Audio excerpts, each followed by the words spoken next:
বিশ্বনবী রমাদান আল মুবারক আসার 2 মাস আগ থেকে প্রস্তুতি নিতেন।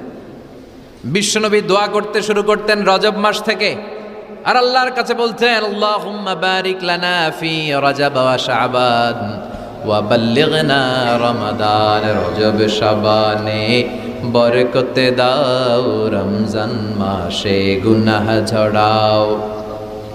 সপ্তাহ জুড়ে তুমি বরকতে দাও, জুমার দিনেতে গুনাহ ঝরাও। রজব শাবানে বরকতে দাও, রমজান মাসে গুনাহ ঝরাও। চিল্লায় পড়েন আমিন। রমজান আসার 2 মাস আগে বিশ্বনবী রজব মাস থেকে রমজানের প্রস্তুতি নিতেন। আল্লাহু আকবার। আর পড়তেন আল্লাহুম্মা বারিক লানা ফি রজব ওয়া শাবান। ও আল্লাহ, রজব আর শাবান মাসে আপনি বরকত দেন। ওয়া বাল্লিগনা রমাদান, রমজান মাসে পৌঁছে দেন। এখন যে মাসটা চলতেছে এটা কি মাস? হ্যাঁ, তাহলে রমজানের প্রস্তুতি নেওয়ার দরকার আছে না নাই? রমজানের 2 মাস আগ থেকে উনি প্রস্তুতি নিতেন। এরপরে ঈদ আসার আগে রমজানের প্রস্তুতি আছে না নাই? রমজানের ওই রোজার শেষে এলো খুশির ঈদ, তুই আপনাকে আজ বিলিয়ে দে শোন আসমানি তাকি। তোর সোনা দানা বালা খানা সব রাহে লিল্লা, দে জাকাতে মুর্দা মুসলিমের আজ ভাঙাইতে নিত। পড়েন রমজানের ওই রোজার শেষে এলো খুশির ঈদ, তুই পড়বি দের নামাজ রে মন সেই ঈদগাহে, যে ময়দানে সব গাজী মুসলিম হয়েছে শহীদ। রমজানের ওই রোজার শেষে এলো খুশির ঈদ। আলহামদুলিল্লাহ পড়েন। তার মানে নামাজের আগে প্রস্তুতি লাগে, রোজার আগে প্রস্তুতি লাগে, ঈদের আগেও প্রস্তুতি লাগে। এরপরে হজ যদি পালন করতে চান তারও প্রস্তুতির দরকার আছে না নেই? একজন হজ করবে, প্রস্তুতি লাগবে না? কি প্রস্তুতি লাগবে? হ্যাঁ, পাসপোর্ট লাগবে, হজের ভিসা লাগবে, তারপরে রেজিস্ট্রেশন করা লাগবে, আশকোনার হাজি ক্যাম্পে প্রশিক্ষণ নেওয়া লাগবে, রিয়াল কিনা লাগবে, ইজার কিনা লাগবে, রিদা কিনা লাগবে, বেল্ট কিনা লাগবে, হজের নিয়ম কানুন জানা লাগবে, ঠিক কিনা? দেখেন, নামাজের আগে প্রস্তুতি লাগে, রোজার আগে প্রস্তুতি লাগে, হজের আগে প্রস্তুতি লাগে, কিন্তু জাকাতের আগে লাগে না। হ্যাঁ, জাকাতের জন্য 1 বছর আগ থেকে প্রস্তুতি নেওয়া লাগে। আপনি কবে নিসাব পরিমাণ সম্পদের মালিক হলেন ডায়েরিতে নোট রাখার দরকার আছে না নাই? এজন্য সবসময় ইবাদত করতে হবে একজনের, তিনি কে? প্রশংসা করতে হবে একজনের, তিনি কে? জিকির করতে হবে একজনের, তিনি কে? বিশ্বনবী বলতেন লা ইয়াজালু লিসানুকা রাতবান মিন যিকরিল্লাহ, তোমার জিহ্বাটা যেন সবসময় আল্লাহর জিকিরে, আল্লাহর স্মরণে ভিজে থাকে। আবার বিশ্বনবী বলতেন হাব্বুল কালাম ইলাল্লাহি আরবা, আল্লাহর কাছে সবচাইতে প্রিয় কথা 4টি। কয়টি? সবাই বলেন কয়টি?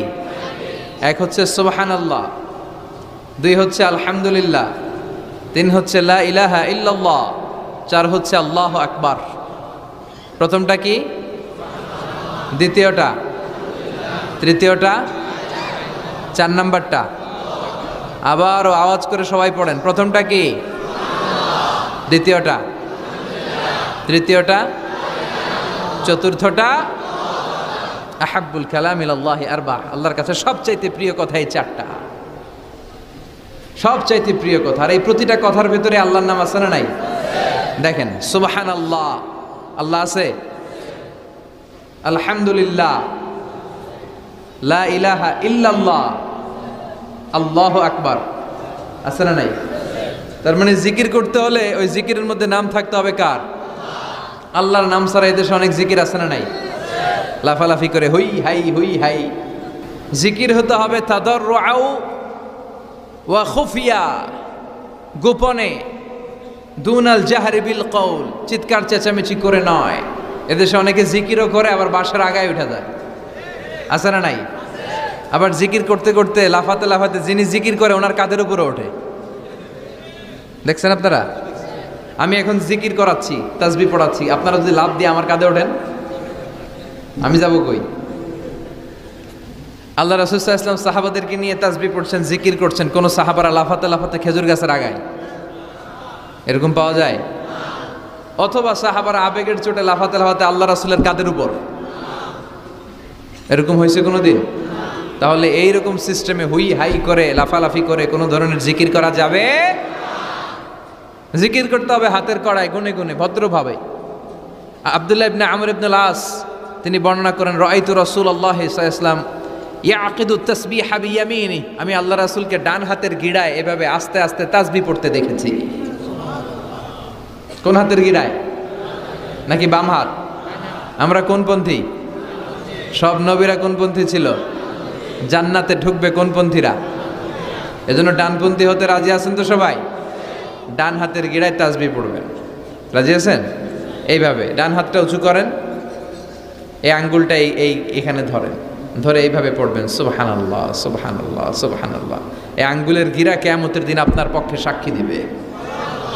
আমরা যেন বেশি বেশি আল্লাহর জিকির করতে পারি, আল্লাহ তৌফিক দাও। আমরা যেন আল্লাহর শুকরিয়া বেশি বেশি করতে পারি, আল্লাহ তৌফিক দাও। বিশ্বনবী দোয়া করতেন, আল্লাহুম্মা জাআলনি সাবুরা ওয়া জাআলনি শাকুরা ওয়া জাআলনি ফি আইনি সগীরা ওয়া ফি আ'য়ুনিন নাসি কাবীরা। হে আল্লাহ, আপনি আমারে ধৈর্যশীল বান্দা বানান, আল্লাহ আপনি আমারে শুকরগুজার বানান, আল্লাহ আমার চোখে আপনি আমারে ছোট বানান, মানুষের চোখে আপনি আমারে বড় বানান। আমিন পড়েন। আমরা শুকরগুজার হতে চাই না, আমরা অভিযোগ করি বেশি, কমপ্লেইন, এটা আল্লাহ আমার দিল না, ওইটা দিল না, এরকম অভিযোগ আছে না নাই? যে অবস্থানে আছে এটাতে খুশি না। এজন্য বিশ্বনবী বলতেন, উনজুর ইলা মান হুয়া আসফালা মিনকা, তোমার চেয়ে যে খারাপ অবস্থানে আছে তার দিকে তাকাও, তাহলে তোমার ভালো লাগবে। ওয়ালা তানজুর ইলা মান হুয়া আ'লা মিনকা, তোমার চেয়ে যে ভালো পজিশনে আছে ওর দিকে তাকিও না, যে খারাপ অবস্থানে আছে ওর দিকে তাকাও। তুমি তোমার অবস্থানে থেকে খুশি নাও, কিন্তু অনেকে আছে তোমার অবস্থানে পৌঁছার জন্য সে লড়াই করে যাচ্ছে আর সংগ্রাম চালিয়ে যাচ্ছে। তোমার জায়গাটাতে পৌঁছা, যেই জায়গায় বসে তুমি আল্লাহরে গালি দাও তোমার ভাল লাগে না, ওই জায়গাটায় আসা বসা অনেকের কাছে স্বপ্ন, অনেকের কাছে স্বপ্ন। শেখ সাদি রাহিমাহুল্লাহ, ওনার একবার আর্থিক দৈন্যতা যাচ্ছিল। ইরানের বিখ্যাত কবি বালাগাল উলা বিকামালিহি এর রচয়িতা, টাকা নাই, পয়সা নাই, পায়ে দেওয়ার মতো জুতা নাই। তো মনে মনে আফসোস, হায়রে আমি এত বড় কবি, আমার পায়ে দেওয়ার মতো জুতা নাই। তো আফসোস করে ঘর থেকে বেরিয়ে দেখে একজন ভিক্ষুক ভিক্ষা করে, তার দুইটা পাই নাই। শেখ সাদির পায়ে জুতা নাই, শেখ সাদির পায়ে কি নাই? আর ভিক্ষুকের কি নাই? পাই নাই। উনি সেজদায় পড়ে গেলেন, আল্লাহরে বললেন, আল্লাহ শুকর, আলহামদুলিল্লাহ অনেক ভালো আছি, অনেক সুখে আছি। এজন্য আপনার চেয়ে যে খারাপ অবস্থানে আছে ওর দিকে একটু তাকান। ঠিক যে মুহূর্তে আমরা এখন কি সুন্দর, শীত না গরম না, ওয়েদারটা খুব চমৎকার না? এই পরিবেশে যেই মুহূর্তে আমরা কথা শুনছি, ঠিক এই মুহূর্তে হাসপাতালের বেডে শুয়ে অনেকে মৃত্যুর প্রহর গুনছে। অনেকের ক্যান্সার, যার নেই কোনো অ্যান্সার, তার প্রতিটা সেলের ভিতরে জ্বালা, আমি টাকা চাই, পয়সা চাই, কত কিছু চাই, এটা লাগবে, ওইটা লাগবে, এটা চাই, ওইটা চাই। হাসপাতালের ওই ক্যান্সারের রোগীটা কিচ্ছু চায় না, ও শুধু বাঁচতে চায়। ও কি চায়? ও শুধু বাঁচতে চায়। এজন্য চাহিদার কোনো শেষ নাই। আল কানাআতু মিনাল ইসলাম, অল্পে তুষ্ট থাকার নাম ইসলাম। অল্প খাবো, অল্প পড়বো, অল্প জমাবো, অল্পের ভেতরে বরকত দিয়েছে কে? আর সবসময় শুকরিয়া করবো কার? রাজি আছেন তো? আমরা যেন আল্লাহর শুকরগুজার বান্দা হতে পারি, আল্লাহ তুমি তৌফিক দাও। যারা জান্নাতে যাবে আর যারা জাহান্নামে যাবে তারা কি কখনো সমান হতে পারে?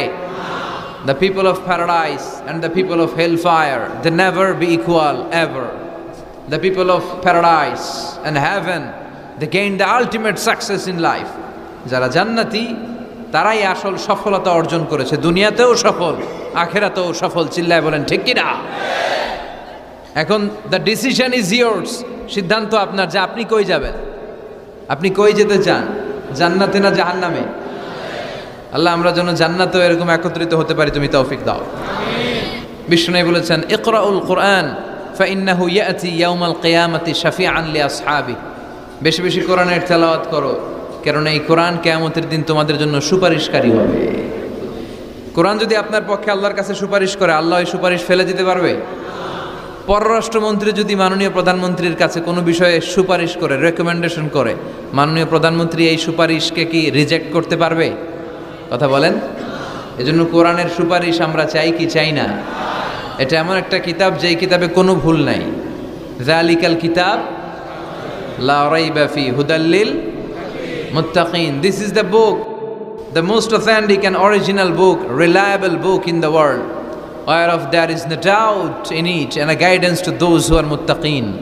এই বইটা এমন বই যে বইয়ে কোনো ভুল নাই, কোনো সন্দেহ নাই। মুত্তাকিনদের জন্য পথ প্রদর্শনকারী হিসেবে বইটারে নাজিল করেছে কে? এই বইটার যেখান দিয়েই পড়েন হেদায়েত আছে না নাই, রহমত আছে না নাই, বরকত আছে না নাই, শিফা আছে না নাই। এই কিতাব পড়ে অসুস্থ ব্যক্তির গায়ে ফু দিলে সুস্থ করে কে? তার মানে এর মধ্যে শিফা আছে। সুবহানাল্লাহ পড়েন। সূরাতুল ফাতিহারে বলা হয় সূরাতুশ শিফা। সূরাতুল ফাতিহা পড়ে অসুস্থরে ফু দিলে সুস্থ করে কে? বিশ্বাস হয়? হ্যাঁ, না একটু সন্দেহ লাগে? যদি সন্দেহ থাকে তাহলে ফু দিলে কাজ হবে? আর বিশ্বাস রেখে যদি ফু দেন ভালো করে দিবে কে? এমন এক কিতাব, এই কিতাব পড়লে সওয়াব, এই কিতাব ধরলে সওয়াব, এই কিতাবের জন্য মরলেও সওয়াব। ঠিক কি না? এমন এক কিতাব আল্লাহ দিলেন। এই কিতাবকে আল্লাহ বললেন নূর, আলো। আলোর সাথে তুলনা করেছেন। কিতাবুন আনজালনাহু ইলাইকা লিতুখরিজান NASA Minaj যুলুমাতি ইলান Noor. I've revealed this holy and sacred book unto you, O my beloved last messenger, in order to lead the mankind out of darkness into the light. অন্ধকার থেকে আলোর দিকে নেয়ার জন্য এই কিতাবকে পাঠিয়েছে কে? এই কিতাব পড়লে, এই কিতাব মানলে, বুঝলে, এই কিতাবের বাস্তবায়ন সমাজে ঘটালে সমাজটা আলোকিত হবে। ঠিক কি না? আমরা একটা আলোকিত সমাজ চাই কি চাই না?